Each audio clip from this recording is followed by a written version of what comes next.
While it's been shrouded in secrecy for several weeks, we've often wondered as to who and what Zamasu truly is as a character, where does he rank in terms of power, and more importantly, what connections does Zamasu have in relation to Black Goku? Of course, as the old saying goes, desperate times go for desperate measure. We see Beerus, Whis, and Goku embark on a journey to go to Universe 10 in order to find answers, and on this week's episode, guys, we draw ever so closer as to finding out who and what Black Goku truly is, and the representation as to why he hates humanity. Welcome, Dragon Ball Super fans, to my official Dragon Ball Super Episode 52 breakdown and review entitled Master and Pupil Reunion, Son Gohan and Future Trunks, leading into the next exciting episode of Dragon Ball Super Episode 53, in which case there will not be an episode next week. In case you guys are wondering, Dragon Ball Super will actually resume July 30th/31st, but next week there will not be any episode. But needless to say, in what was a very intriguing and yet shocking episode as Goku finally encounters Zamasu, Beerus and Whis looking into trying to figure out who, or more importantly, what Black's ki felt similar to, in which case they traveled out to Universe 10 to interrogate the one known as Zamasu. Now,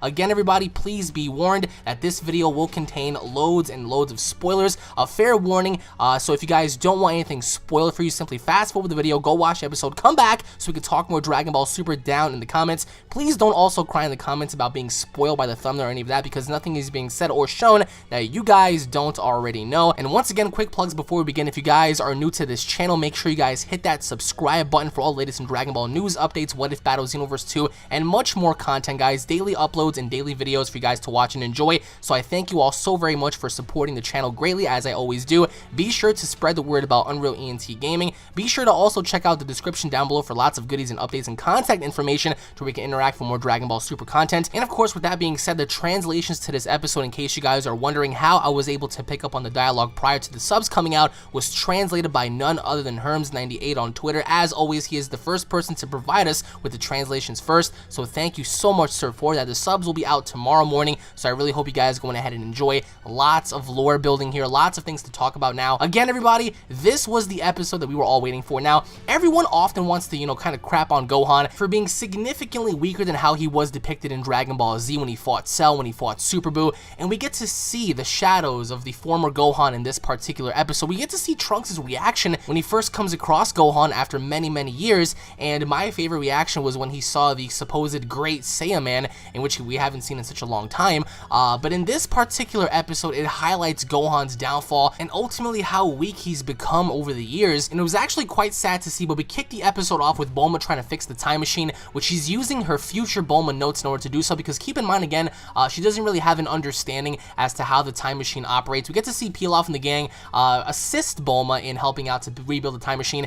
They cleaned it up very good. I don't know if anyone else pointed that out, but the time machine looks very clean, and we get to see little Trunks. He's trying to make a move on Little Mai, but strangely enough, like, Little Mai has like this thing for future Trunks, which is really weird. But then we pan on over to Beerus and Whis was actually recapping the battle between Black and Goku, and he was pretty much being like the investigator. He was analyzing stuff. He was trying to point out like who exactly Black was in terms of his ki and stuff like that. So towards the very end, we get to see them leave, but during the middle portion of this episode, we get to see Trunks interact with Gohan. So let me just go on my little quick rant real fast. Alright, so Gohan offered future Trunks ice cream, and the whole time he was sitting with him, he was talking about ice cream. He was talking about how the locals have great ice cream. Meanwhile, future Trunks is like wondering to himself, he's like, what the hell happened to this man? This cannot be the same person that was fighting Cell back a couple of years ago. So now that we have that cleared out the way, we get to see Gohan. He's more concerned with ice cream more than anything else, and he's pretty much talking to Trunks about, his family and how he's a scholar now. And mind you, Gohan lives in a really banging ass house. He lives in an amazing ass fucking mansion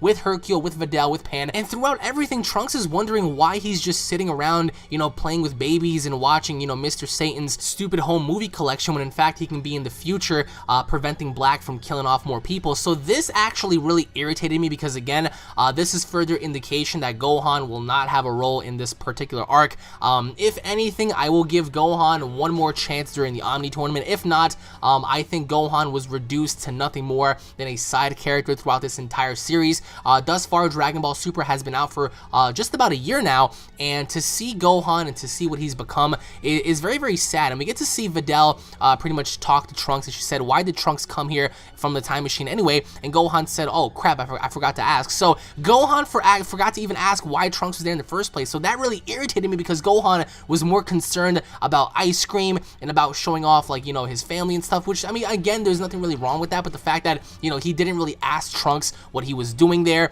you know, or what the purpose was. But we see Gohan go all full-blown Saiyaman stuff, going after Pan because Pan was wreaking havoc all over the house, which, again, I will say, it was really funny to see Pan interact with Trunks because she tried to get his sword away from him, and she was, like, playing tug-of-war with him, like, she was legitimately trying to pull away Trunks' sword, and Gohan caught her, like, you know, right in the middle of the act, and he was like, Pan, you have to stop, and that's why he tells Trunks I have to be strict with her because she's known for, like, just damaging stuff, and she's known for being a little wild baby. So we get to see, you know, Trunks talk to Gohan, and he remembers, you know, how Gohan once stood up for him, especially during the Android saga when, you know, Gohan became a Super Saiyan and knocked him out, and then having to realize that his master had died, the only friend that he had during that time, you know, it really broke him. And Gohan's right now, current Gohan, is in another academic conference, and Trunks goes off to thank Gohan about, you know, all of the alternate history and stuff. He was pretty much telling him about, you know, how special it meant to him and whatnot. So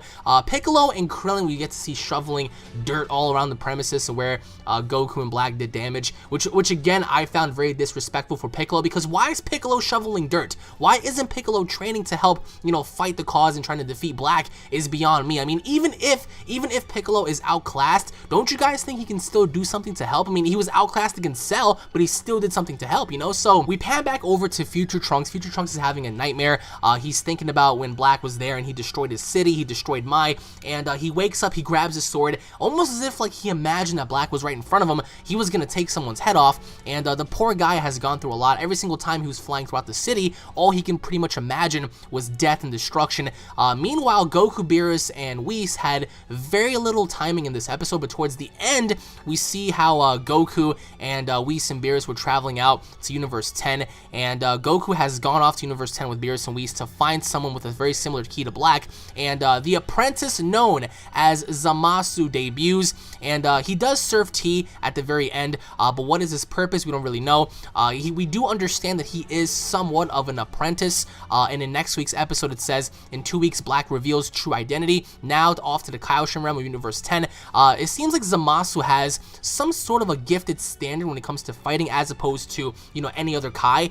In Kaioshin standards, we get to see Zamasu throw down with Goku, and he was actually holding his own. If you guys pay attention and you saw the way he was combating Super Saiyan 2 Goku, he was actually holding his own, and it's very surprising because I personally can't recap any other Kai or any other person that was able to stand up to Super Saiyan 2 Goku, at least, you know, somewhat of Kaioshin descent. We've never seen Supreme Kai fight Goku. Even if he did, we do know the outcome of that.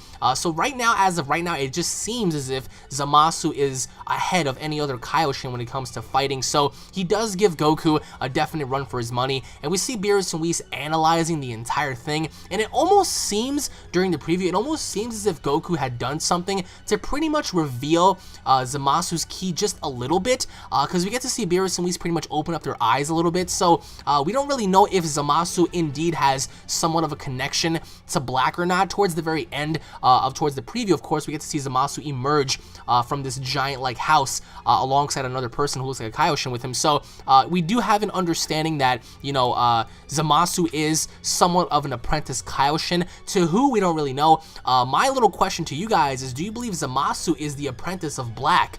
Because that would be really wacky. Like, don't you guys think, like, can you imagine if Black was, you know, Zamasu's master? Like, that would be even more crazy. I mean, this actually reminds me of Star Wars with Palpatine and, you know, Anakin when Anakin first joined the dark side and stuff. So pretty crazy stuff going on here. I still have a feeling that Zamasu does have somewhat of a connection to Black. I don't believe that this dude is a saint. Just by the way he's fighting Goku, it almost seems as if he's doing it with ease, so it actually concerns me to see that. But needless to say, guys, having to judge this episode entirely, this was more of a sort of like a touching moment between Gohan and Trunks. Trunks was confused the entire time, judging based on how he looked at Gohan, judging based on how he spoke to Gohan. He was really confused, and, you know, he was kind of wondering to himself, like, what the heck is going on? Like, why are you this way? Why are you a scholar? Why aren't you, you know, prepping yourself for the inevitable? And Gohan says that, you know, he tries to be more strict and that he can't bring himself, you know, back into that world because he has a lot going on, having to be a scholar, having to do so much with his life. You know, Gohan does have a lot going on, which kind of like allows me to give up on the fact that I believe that Gohan will ever make a comeback. Maybe towards like the next arc, but then again, we've been waiting about 3 to 4 arcs right now, so I don't think Gohan is going to be relevant ever again. And we get to see Vegeta in the gravity room. Like, that was really cool because Vegeta has more motivation now to go ahead and train than ever before. Why? Because having to recap and having to look back on what Black did to his family in the future, he pretty much hurt his son, he pretty much, you know, killed off his wife, he destroyed his city. So Vegeta now has more motivation, more than ever, to go ahead and train and get stronger, because I do have that small feeling that Vegeta is going to have a huge role going up against Black. Maybe at some given point we'll get to see Black versus Vegeta. I'm pretty sure we're going to have Goku versus Black once again, but even after that happens, I don't think that Vegeta is going to sideline himself. I do think that Vegeta is going to go ahead and compete against Black, but then again, you have to ask yourself, how much can the gravity room help Vegeta, given the circumstance that he's been training with the gods? You can only assume that the gravity room can only do so much in terms of prepping Vegeta, or at least getting him stronger, because while he was in there, he was destroying everything. So I do have hope for Vegeta here. Some of you guys may differ. Some of you guys may say, well, Vegeta's just going to get beat up again. Even if that's the case, even if Vegeta does lose, I do think that he has more of a reason than Goku, at least, to combat against Black, because remember, like, his woman got killed, his son was being tortured and hunted like some sort of animal. So Vegeta does have more of a reason to fight Black than Goku. Obviously, this is all Goku's story in a way. This is all through Goku's perception. Dragon Ball was always based off of Goku's story in a way, so I don't think that Vegeta will have the glory towards the end of this arc. Even if he does, that'll come as a huge surprise. But what are your overall thoughts as to Zamasu being an apprentice? What are your overall thoughts on Vegeta training again? What are your overall thoughts on Trunks and Gohan? Do you guys give up on Gohan? Comment down below and let me know. Do you guys still have faith in restoring Gohan the way he was, or at least getting him back on track? Or do you guys think that Gohan is finished, done, there is nothing left of him in the series anymore? Comment down below and let me know. I still have somewhat faith in the guy. I mean, I'm not going to give up completely on him. I think that if Black were to come by and do something to his family, Gohan would definitely erupt in rage. But I think that there is more to Gohan than we think. Maybe like there's a foreshadowing leading into like the next arc, or possibly in some of the future episodes. But comment down below and let me know what you guys think. Thank you all for watching. Once again, if you guys are new to the channel, don't forget to subscribe for more content like this. Don't forget to leave a like, rating, all that good shit down below, guys. Punch that like button square in the face if you guys are stoked for Dragon Ball Super episode 53. So much to come. I cannot wait to see the way Zamasu is going to operate, because he does look like he's not a dumb fighter. He does look like he can hold his own. Then again, I could be wrong, but he is labeled as somewhat of an apprentice, but to an apprentice to who? Who is his master? Who is above Zamasu? Comment down below and let me know, guys. Once again, thank you all for watching. Tune in for the prediction video, and I'll be seeing you all down in the comments, where we're all going to be arguing, talking, and debating Dragon Ball Super. Again, God bless you all, and I'll be seeing you all later. Take it easy, guys. Peace!